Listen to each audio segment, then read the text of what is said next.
frequent guest, and Bob Schieffer conducted most of those interviews. Bob offers us this appreciation of the life of John McCain. Americans first came to know John McCain as a Navy pilot shot down in 1967 over North Vietnam.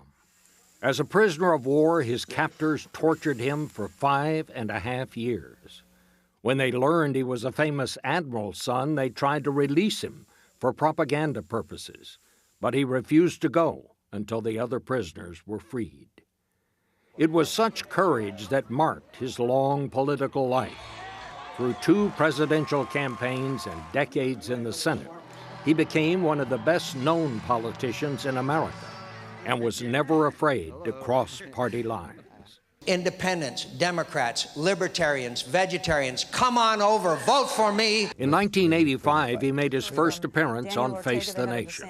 Joining us are Arizona Congressman John McCain. By 2008, he had set a record for the most appearances on the broadcast. Welcome John McCain to his 65th appearance on Face the Nation. McCain set the record on the Sunday after winning the Republican presidential nomination with what may have been the most unusual strategy in political history.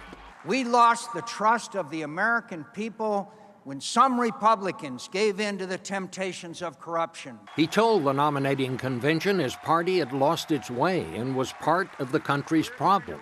We came to power to change Washington, and Washington changed us. The general election campaign proved to be as unusual as his fight for the Republican nomination. At one point, he found himself defending his opponent, Barack Obama's honor. He is a decent person. After a supporter called Obama Arab. No, ma'am. No, ma'am. He's a decent family man, citizen that I just happen to have disagreements with on fundamental issues, and that's what this campaign is all about. McCain hoped to win the presidency by attracting independent swing voters. To do that, he toyed with making independent Democrat Joe Lieberman his running mate. Advisors talked him out of it. The next vice president of the United States. Instead, they recommended little-known Alaska Governor Sarah Palin. You can actually see Russia from land here in Alaska. Her gaffe-prone campaign ended whatever chance he had to win independence. Add on to that a bad economy, and he lost in a landslide. McCain got over it by plunging into his work in the Senate, where he championed causes large and small, sometimes causes his own party wanted no part of. It was former prisoner of war McCain who took on many Republicans to declare America could never condone torture, even against our worst enemies. It's not about them. It's about us. It's about us.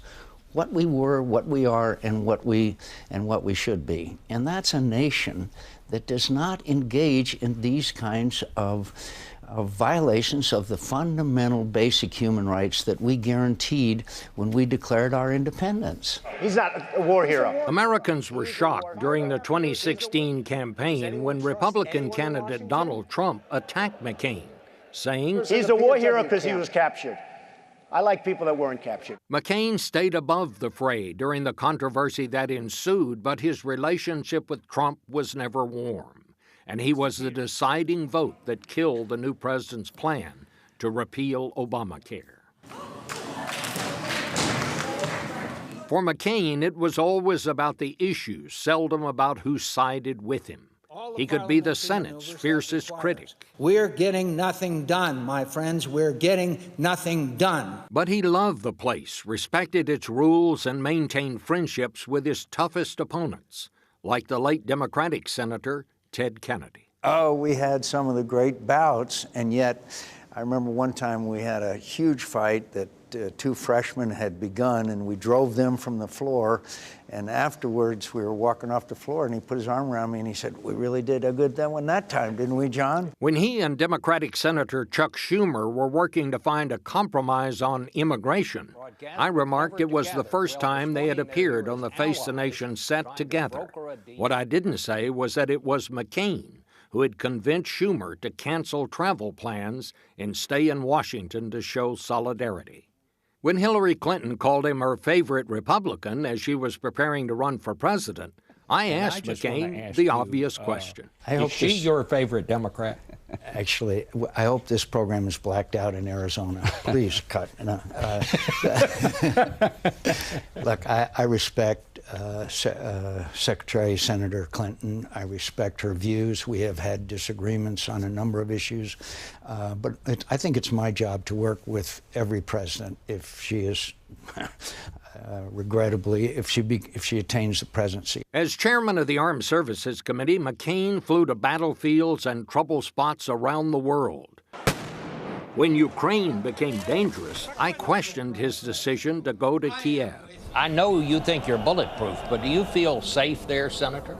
I always feel safe, Bob. I told you in the past, I know that I'm going to die, but it's only going to be in bed. I always felt John McCain had no more fear of death than he had of taking on an uphill political fight. And to the end, he fought every fight with every ounce of energy that time allowed. And he was still fighting when time ran out. I'm sorry. Thank you, Senator. We've run out of time. I had more to say. So John McCain's voice is stilled, but how he lived his life will always speak volumes about service to our country, our obligation to others, and most of all, about having the courage, no matter the consequences, to stand up for what we believe is right. John McCain appeared on Face the Nation 112 times.